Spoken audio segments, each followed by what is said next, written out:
घरात भरभराट होत नाही, तर यामागे खूप कारणे गरिबीचे कारण ठरू शकतात.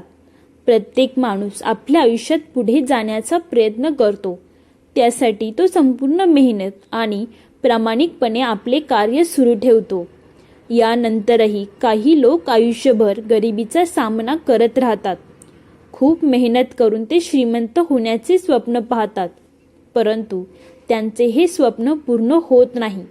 यामध्ये अनेक कारणं असतात जी माणसाला समजत नाहीत, कारण ती त्याला माहीत नसतात.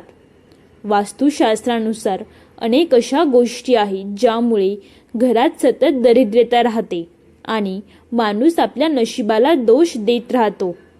मित्रांनो, आपल्या हिंदू धर्मामध्ये माता लक्ष्मीला धनाची देवी मानली जाते. जर एखाद्या व्यक्तीला आपल्या जीवनात धनप्राप्ती करायची असेल तर त्यासाठी माता लक्ष्मीला प्रसन्न करणे फारच गरजेचे आहे. असे म्हटले जाते की जर कोणी व्यक्ती माता लक्ष्मीला प्रसन्न करण्यात यशस्वी होतो तर त्याला कधीही आर्थिक अडचणींचा सामना करावा लागत नाही आणि त्याला आपल्या प्रत्येक कार्यात अपार यश मिळते. पण अनेकदा असे पाहिले गेले आहे की व्यक्तीला आपल्या आयुष्यात आर्थिक तंगीचा सामना करावा लागतो. यामागील मुख्य कारण म्हणजे आपल्याच सवयी. खरं तर आपल्या वाईट सवयींमुळे माता लक्ष्मी नाराज होतात आणि त्यामुळे आपल्याला गरिबीचा सामना करावा लागतो. जर तुम्ही तुमच्या सवयी सुधारल्या तर तुमच्या आयुष्यात सर्व काही चांगले होऊ शकेल आणि तुमच्या जीवनात धनप्राप्ती सुरू होईल. जर तुम्ही तुमच्या या सवयी सुधारल्या तर माता लक्ष्मी तुमच्यावर प्रसन्न होतील. आज आपण या व्हिडिओद्वारे अशा 25 महत्त्वाच्या गोष्टी पाहणार आहोत ज्यामुळे तुम्हाला जीवनात गरिबीचा सामना करावा लागतो. चला तर जाणून घेऊयात घरात गरिबी येण्याचे मुख्य कारण कोणते आहे. पण त्याआधी तुम्हाला माझी नम्र विनंती आहे की तुम्ही ब्रह्मांड नायक चॅनेलवरती नवीन असाल तर व्हिडिओला लाईक करून चॅनेलला सबस्क्राईब करून कमेंटमध्ये श्री स्वामी समर्थ लिहायला विसरू नका. तर मित्रांनो, अंघोळ करण्याच्या ठिकाणी मूत्रविसर्जन करणे, जे काही जाणून बुजून अंघोळीच्या ठिकाणी मूत्रविसर्जन करतात, तर हे तुमच्या घरात गरिबी येण्याचे कारण ठरू शकते. 2. दातांनी नख कापणे. जी लोक दातांनी नख कापतात ते नेहमीच गरिबीच्या अंधकारात जगतात. दातांनी नखे कापणे फारच अशुभ मानले जाते. असे केल्याने धनहानी होते आणि व्यापारात प्रगतीचे मार्ग हळूहळू बंद होतात. नखे नेहमी योग्य यंत्रानेच कापावीत आणि शुक्रवारचा दिवस नखे कापण्यासाठी सर्वात शुभ मानला जातो. 3. तुटलेल्या चपला घरात ठेवणे. असे मानले जाते की जर तुमच्या घरात तुटलेल्या चपला ठेवलेल्या असतील तर यामुळेही गरिबी येते. त्यामुळे घरात तुटलेल्या चपला ठेवू नयेत. जर तुटलेल्या चपला घरात असतील तर त्यांना घराबाहेर टाकावे. असे न केल्यास लक्ष्मी नाराज होतात आणि घरात गरिबी येते. 4. स्मशानभूमीत मोठ्याने हसणे. जर कोणी व्यक्ती स्मशानभूमीत मोठ्याने हसतो तर ते 100 पापांचे बरोबरीचे मानले जाते. स्मशानभूमीत हसल्याने त्या व्यक्तीच्या कुटुंबाचा अपमान होतो. ज्याचे कुटुंब दुःखात बुडालेले असते अशा ठिकाणी मोठ्याने हसल्यामुळे व्यक्तीला दरिद्रता आणि गरिबी घेरते. 5. झाडाखाली मूत्रविसर्जन करणे. अनेक लोक जाणते न जाणते झाडाखाली मूत्रविसर्जन करतात, पण असे करणे पूर्णपणे चुकीचे मानले जाते.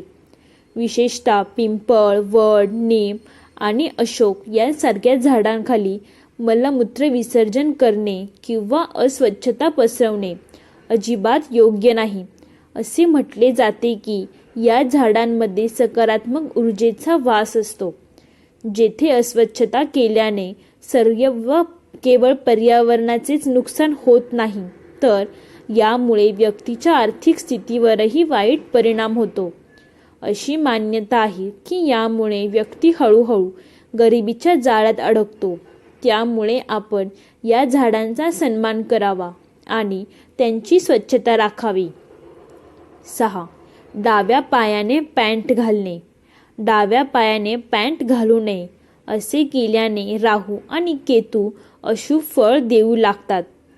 डाव्या पायाला काळा धागा बांधल्याने दोन्ही ग्रहांचा दुष्प्रभाव कमी होतो. डाव्या पायाने पॅन्ट घातल्याने घरात दरिद्रता येण्याची शक्यता असते. 7. घरात कचरा ठेवणे. घरात कचरा ठेवणे योग्य मानले जात नाही. असे म्हटले जाते की घरात अस्वच्छता असल्याने माता लक्ष्मी नाराज होतात आणि अशा घरात नेहमी आर्थिक अडचणी येत राहतात. जर घरात कचऱ्याचा ढीग असेल तर तो फक्त वातावरणच खराब करत नाही तर गरिबी आणि नकारात्मक ऊर्जा देखील आकर्षित करतो. यामुळे घर नेहमी स्वच्छ ठेवावे. विशेषतः सकाळच्या वेळी झाडू लावणे खूप शुभ मानले जाते. हे केवळ स्वच्छतेसाठी चांगले नसून घरात सुख, समृद्धी आणि सकारात्मक ऊर्जा देखील आणते. 8. स्वयंपाकघराच्या जवळ बाथरूम असणे किंवा मलमूत्र विसर्जन करणे. मित्रांनो, स्वयंपाकघर हे अत्यंत पवित्र स्थान मानले जाते. त्यामुळे त्याच्या जवळ मलमूत्र विसर्जन करू नये. असे मानले जाते की यामुळे घरात गरिबी येते. म्हणूनच स्वयंपाकघराच्या जवळ शौचालय बांधू नये. मलमूत्र विसर्जन करण्यासाठी वेगळ्या जागेची व्यवस्था करावी, जेणेकरून घरात गरिबी येण्याची शक्यता कमी होईल. 9. अस्वच्छ बिछाण्यावर झोपणे. अस्वच्छ बिछाण्यावर झोपणे केवळ आरोग्यासाठी अपायकारक नाही, तर ते घरात गरिबी आणि नकारात्मकताही आणते. त्यामुळे बिछाना नेहमी स्वच्छ ठेवणे आवश्यक आहे. जर बिछाना अस्वच्छ झाला तर तो वेळोवेळी नीट करावा. तुम्ही बिछाण्याची चादर बदलू शकता आणि त्याऐवजी स्वच्छ आरामदायी चादर घालू शकता. असे केल्याने केवळ तुमचे आरोग्य चांगले राहील, तर तुमचे घरचे वातावरणही चांगले आणि आनंददायी राहील. 10. घरात कोळ्याची जाळी असणे. घरात कोळ्याची जाळी असणे हे उद्ध्वस्त होण्याची निशाणी मानली जाते. त्यामुळे घरात कोळ्याचे जाळे असू नये. घरातील कोळ्याचे जाळे वेळोवेळी साफ करावे. 11. नळातून पाणी गळणे. जर तुमच्या घरात गरिबी किंवा आर्थिक तंगी असेल तर त्यामागचे कारण नळातून पाणी गळणे असू शकते. असे म्हटले जाते की ज्या घरात नळातून पाणी गळते तेथे संपत्ती टिकत नाही. जर तुमच्या घरातही नळ गळत असेल तर तो त्वरित दुरुस्त करा. नळ नेहमी व्यवस्थित बंद करा आणि तो अर्धा किंवा सैल सोडण्याची चूक कधीही करू नका. अशा छोट्या छोट्या गोष्टींकडे लक्ष दिल्याने केवळ पाण्याची नासांडीच थांबेल आणि घरात सकारात्मकता आणि समृद्धीही राहील. 13. वासना आणि रागाने भरलेले असणे. जो व्यक्ती नेहमी वासना आणि रागाने भरलेला असतो त्याच्या आयुष्यात प्रगती हळूहळू थांबते. नेहमी वासनांमध्ये अडकलेल्याचे लक्ष कामात लागत नाही. त्यामुळे घराची आर्थिक स्थिती बिघडते. जो व्यक्ती रागीट असतो त्याला नेहमी काम मिळण्याची शक्यता कमी असते. त्यामुळे तो व्यक्ती हळूहळू गरीब होतो. 13. महिलांनी बसूनच केस बांधावे. शास्त्रानुसार महिलांनी केस नेहमी बसूनच बांधावे.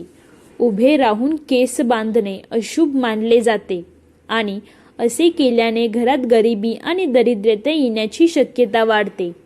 त्यामुळे महिलांनी नेहमी शांत मनाने आणि बसूनच केस बांधावे.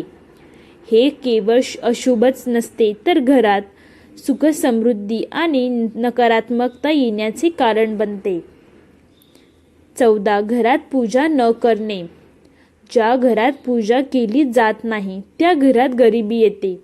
अशा अनेक घरांची उदाहरणे आहेत जिथे पूजा केली जात नाही आणि त्यामुळे त्यांची परिस्थिती बिघडते.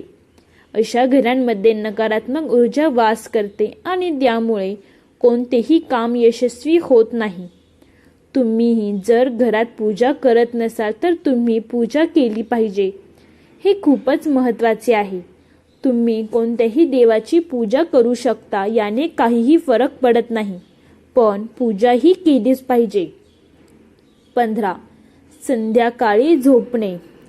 संध्याकाळी झोपणे अशुभ मानले जाते. असे म्हटले जाते की यावेळी घरात दिवा लावल्याने आणि जागरण केल्याने माता लक्ष्मी प्रसन्न होतात.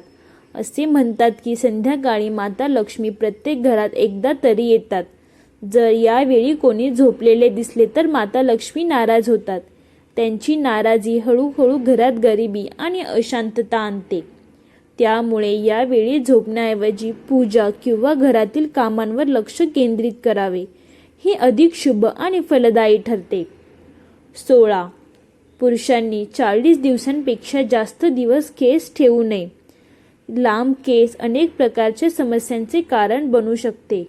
कधीकधी हे केस अन्नाद्वारे शरीरात जातात, त्यामुळे अनेक आजार होऊ शकतात.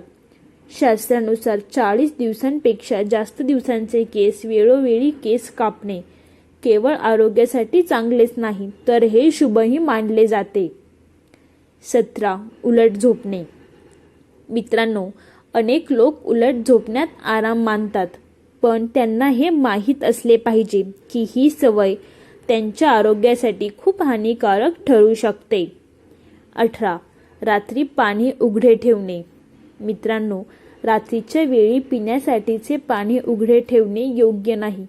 ते झाकून ठेवावे, जेणेकरून ते स्वच्छ व सुरक्षित राहील. 19.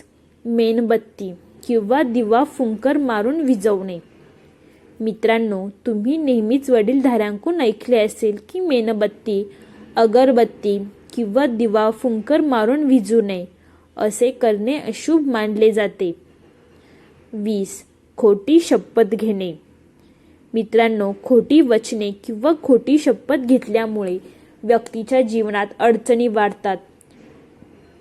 ही सवय जीवनात अशांतता आणि समस्या निर्माण करू शकते. 21. रात्री झाडू मारणे.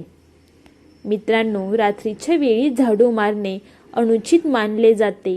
असे केल्याने घरातील समृद्धी आणि सुख शांती नष्ट होते. 22. लसूण कांद्याची साल जाळणे. मित्रांनो, काही महिला लसूण आणि कांद्याची साल चुलीमध्ये जाळून नष्ट करतात, पण असे करणे योग्य नाही. यामुळे घरात अन्नाची बरकत कमी होते. 23. साधू आणि फकीर यांचा अपमान करणे.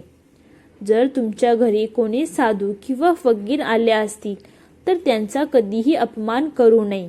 असे मानले जाते की यामुळे तुमच्या घरात गरिबी येते. साधू आणि फकीर यांना काहीतरी दान द्यावे. काही दिल्याशिवाय त्यांना घराबाहेर पाठवू नये. असे मानले जाते की कधीकधी एखादा सिद्ध साधू जर तुमच्या घरात आला आणि तुम्ही त्याचा अपमान केला तर त्याचे शाप तुमच्यावर लागू शकतात आणि घरात गरिबी येऊ शकते. 24. चादरीपेक्षा जास्त पाय पसरवणे. जुन्या काळात लोक म्हणायचे, चादर पाहून पाय पसरावेत, म्हणजे पाय तितकेच पसरवा जितकी लांब चादर आहे. म्हणजेच खर्चही तितकाच करा जितकी तुमची कमाई आहे.